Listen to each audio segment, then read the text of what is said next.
पुरंदर हा या किल्ल्याच्या सर्वात जवळचा किल्ला असून आपण मल्हारगडावरून सिंहगड देखील बघू शकतो। समुद्रसपाटीपासून हा किल्ला 3166 फूट उंचीवर आहे।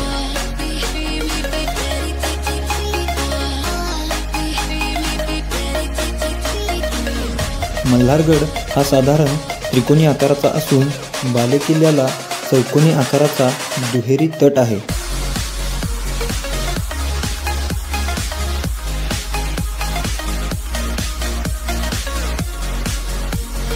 या किल्ल्याची निर्मिती 1757 ते 1760 या दरम्यान केली गेली आहे।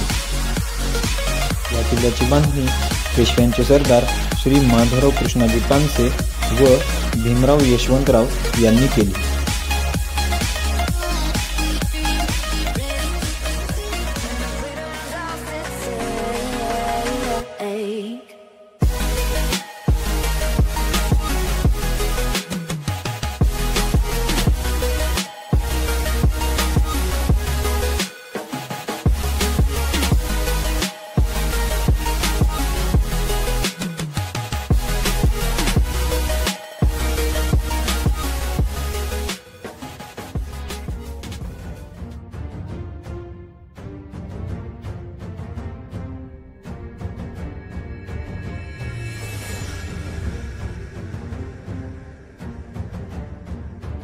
सन 1771 ते 1772 दरम्यान थोरले माधवराव पेशवे हे मल्हारगडावर येऊन गेल्याचे उल्लेख आपल्याला ऐतिहासिक कागदपत्रांमध्ये आढळतात।